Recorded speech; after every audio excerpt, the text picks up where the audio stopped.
Salut à vous tous, on se retrouve aujourd'hui pour vous parler d'une batterie de la marque SolarPlay. Et vous allez voir, celle-ci, elle a quelques particularités.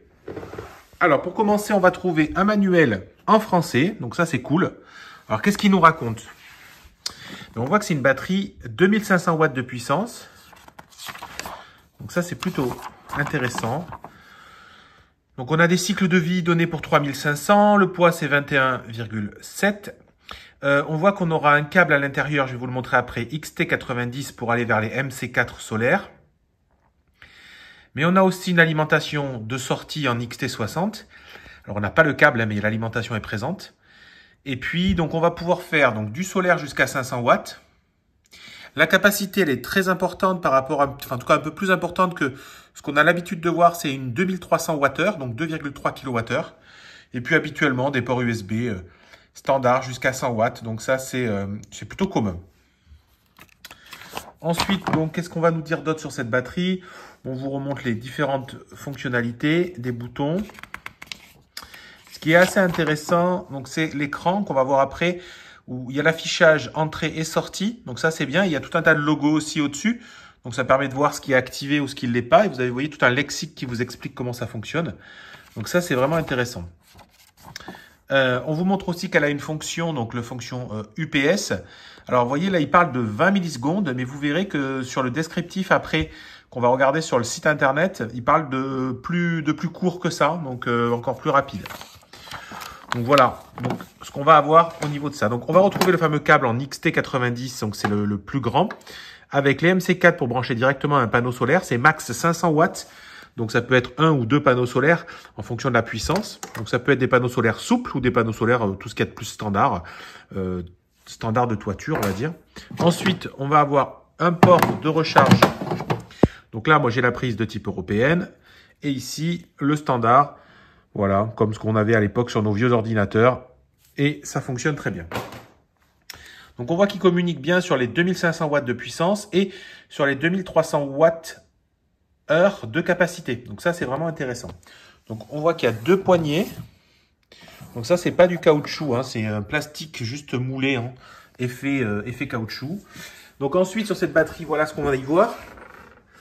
Donc c'est ce que je dis, on est habituellement sur des batteries avec des ports USB. Ici, on a l'allume-cigare en sortie. Et on a aussi ce XT60 en 12 volts, 25 ampères. Ce qui est important sur cette batterie, c'est qu'on va avoir la possibilité de brider la recharge. Donc ça, c'est intéressant. Donc c'est en manuel, il n'y a pas de connectivité. Mais par contre, on va pouvoir avoir 300 watts, 500 watts, 900 watts, 1100 watts en fonction de peut-être votre surplus solaire que vous avez pour pouvoir effectivement, tout simplement, ne pas recharger la batterie si vous voulez sur la partie réseau, si vous voulez tenter d'optimiser au mieux votre surplus solaire. En bas ici, une lumière. Donc ça, c'est plutôt quand on est en mode camping et compagnie, je dirais. Donc il y a tout un tas de modes d'alerte.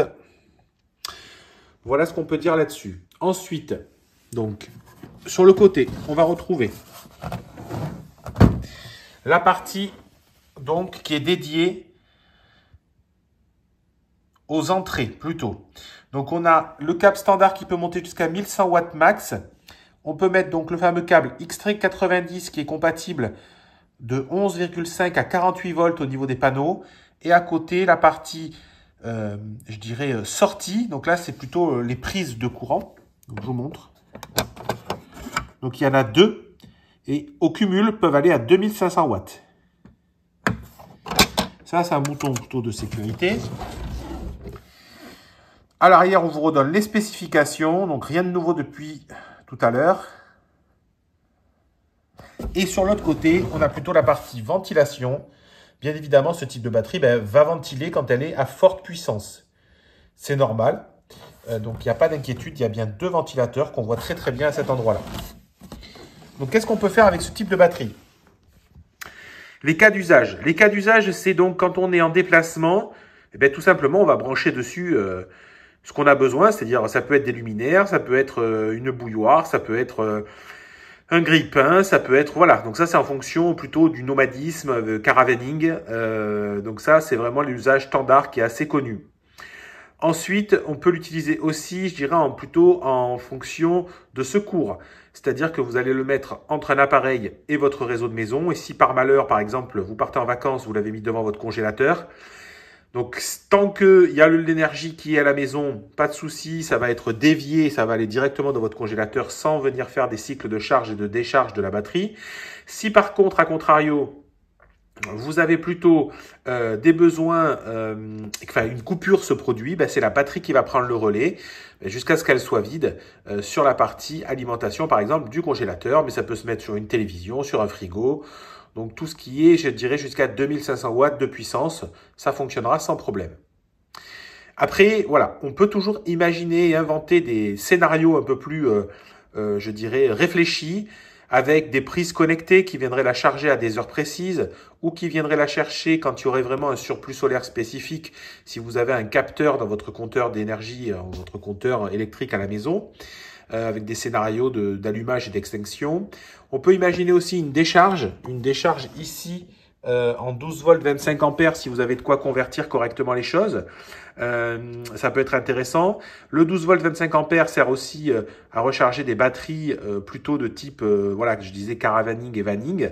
Donc ça, il n'y a pas de souci, ça peut le faire. Donc voilà les types d'usages qu'on va avoir avec cette batterie. Donc je vais faire un test de puissance en direct. Là, on va brancher quelque chose dessus, on va regarder. Et puis après, ben, tout simplement, on va aller voir sur le site internet ce qu'elle nous propose de plus. Donc, comme vous le voyez, j'ai mis une centrale vapeur. Une centrale vapeur, ça consomme plus de 2000 watts. Donc ça, c'est une vieille centrale vapeur. Ben, je l'utilise pour le test. Donc, je l'ai branché sur la batterie. Donc, il va falloir appuyer sur le bouton pour enclencher les prises en sortie. Ici.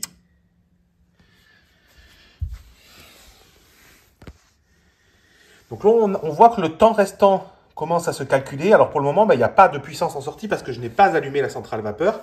Donc, je vais l'allumer. Vous allez voir tout de suite ce qui se passe. Donc on voit qu'elle consomme environ 2200-2300 watts.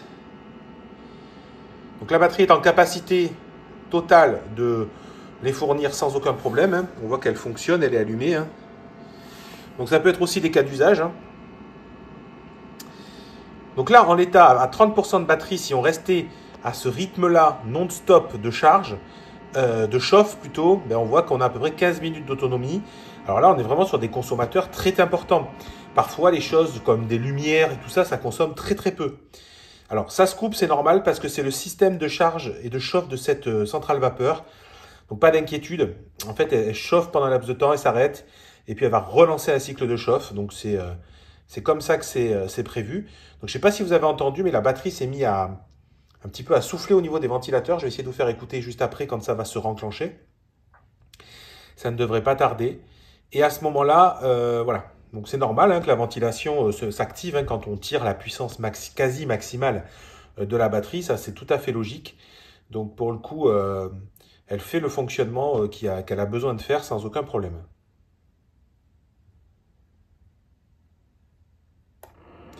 Vous voyez, là, c'est reparti.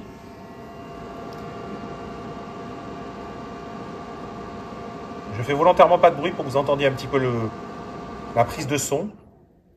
Et voilà, et c'est fini. Et puis la centrale va être prête à démarrer. Donc on voit que c'est très efficace. Ça fonctionne parfaitement bien. La promesse des 2500 watts, alors bon, on n'est pas, voilà, c'est voir les appareils, mais on voit qu'on prend 2000 watts sans aucun souci, hein, très très bien. Donc on est sur un produit pour le moment efficace. En tout cas pour ce type d'usage-là, sans aucun problème. Donc là, on est parti plutôt pour un cycle de recharge. On voit que la fonction UPS est allumée parce que j'ai laissé allumer les prises standards. Si je les coupe, à mon avis,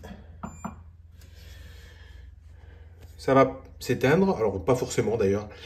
Il part du principe que lorsque c'est allumé en prise, voilà, la fonction est activée. Donc, on est à 300 watts de charge parce que c'est ce qu'on a demandé au bouton. Donc, si vous allez voir, si je passe à 500 watts, automatiquement, elle va se mettre à charger à 500 watts. Voilà, vous voyez, c'est très rapide. Et si on fait pareil, vous voyez, je vais monter à 900 et on va aller tester 1100. Donc c'est quasiment instantané, hein. Vous voyez, la montée en puissance se fait très rapidement. Hein. Et le max, c'est 1100 watts. Ce qui veut dire que cette batterie est rechargée en 2h30 de temps. En tout cas, si vous la branchez par la prise électrique. Vous voyez, comme là, c'est ici le cas chez moi. Donc là, c'est une prise qui est branchée en direct sur le côté. Et donc là, effectivement, vous voyez, si on était à 0, eh bien, on aurait en 2h30 la batterie qui serait pleine. Donc ça, c'est vraiment efficace. Vous pouvez à ça, bien évidemment, mettre des panneaux solaires aussi. Donc là, ça sera un peu plus long parce que on va dire que ça va dépendre de la puissance du soleil, ça va dépendre de plein de choses. Donc sur un moment très très optimal, je dirais qu'on va pouvoir la charger en 5 heures à 6 heures de soleil. Après, voilà, il faut vraiment une très belle journée ensoleillée avec des panneaux bien orientés. Sinon, en fait, on n'est pas obligé de manière de la charger en totalité en permanence. Vous pouvez aussi l'avoir dans une zone, par exemple, qui est sans électricité. Par exemple, vous avez un cabanon dans un endroit isolé. Donc, tous les sites isolés, vous pouvez aussi mettre une batterie comme ça avec des panneaux solaires, ce qui fait que toute la journée, quand elle va se venir se recharger, même si elle gagne que dans une journée, je sais pas moi, 40% de la batterie, c'est pas gênant parce que le lendemain, il fera peut-être meilleur ou moins mauvais. Après, il faut pas avoir un consommateur trop important, mais ce qui veut dire que vous pouvez trouver, voilà, vous pouvez tourner toute une année, voire une très grande partie de l'année, même en site isolé, en fonction du besoin que vous avez de puissance. Donc, c'est aussi ce type d'usage et je vois, j'ai beaucoup de gens qui me contactent pour ce type d'usage, effectivement, en site isolé avec des panneaux solaires. Je m'arrête là-dessus et on va tout de suite voir la partie spec technique sur le site internet de SolarPlay. Et voilà, on y va tout de suite. Donc nous voilà maintenant sur le site internet où vous allez pouvoir voir les spécifications plutôt en français. Alors on va aller voir sur le site de SolarPlay qui existe aussi. Par contre, c'est pas en français, donc voilà, c'est en allemand. Alors, vous savez qu'en Europe, je dirais que c'est les Allemands qui mènent la danse un peu dans ces domaines-là. Donc souvent, il y a des choses qui ne sont pas toujours traduites. Donc là, on est bien sur le générateur et la batterie que je vous ai présenté. Donc on vous explique qu'elle est vraiment diverse. On peut faire ça pour des camping-cars, des voyages domestiques pour votre maison, pour ce qu'ils appellent les kits de balcon. Donc si on regarde effectivement, alimente 99% des appareils. Donc vraiment, c'est très très vaste. On a donc ce que je vous ai, les différents modes de charge. Ça, je vous l'ai déjà expliqué. La puissance, on peut régler 5 niveaux de puissance réglables de charge. Et puis le mode UPS qui en fait en 0,08 secondes va prendre le relais s'il y a une coupure d'électricité. Donc ce que je vous disais, que ce soit sur un frigo, un congélateur, une télévision, bref, les différents appareils que vous avez jusqu'à 2500 watts. On est sur une technologie qui est une durée de vie de 10 ans et qui vous offre en tout cas une garantie de 5 ans. La marque, vous avez 5 ans de garantie sur ce type d'appareil. Et puis là, c'est les différents types de réglages et les différents types de prises, mais ça, je vous l'ai déjà présenté. Si on regarde un peu plus en détail ce qu'ils vous disent, c'est tout simplement les puissances qu'ils remettent en avant et les différentes informations sur le solaire, la garantie. Donc pas de souci là-dessus, on peut aller rapidement faire des recharges aussi avec du solaire en complément de la partie liée à la prise électrique de la maison. Donc les 4 types d'usages possibles et également ce que vous avez dans l'emballage, dans le carton. C'est très très bien protégé, il n'y a pas de souci. Le stock est en Europe, donc quand vous commandez, ça va plutôt vite. C'est ce qu'on voit aujourd'hui sur le site quand on regarde chez Amazon. Et ce qu'il faut savoir aussi, c'est que vous avez donc le site de SolarPlay, qui est ici. Ce site de SolarPlay, tout simplement, il va vous permettre aussi d'aller voir d'autres spécifications. Alors, c'est les mêmes visuels que vous allez retrouver, qui ne sont pas forcément traduits. À mon avis, si vous êtes en France, il vaut mieux l'acheter sur Amazon, c'est beaucoup plus simple. Et donc, vous avez la possibilité, je vous mettrai tous les liens en description, même le lien de SolarPlay, si vous souhaitez avoir des infos sur cette batterie. Alors, si vous avez des questions, venez en commentaire, n'hésitez pas, partagez la batterie si vous avez des gens autour de vous qui peuvent être intéressés. Je reste disponible. Vous pouvez toujours me suivre sur Twitter, Instagram, YouTube et Facebook. N'hésitez pas à vous abonner. Je vous dis à très bientôt pour d'autres vidéos. Allez, à plus, ciao!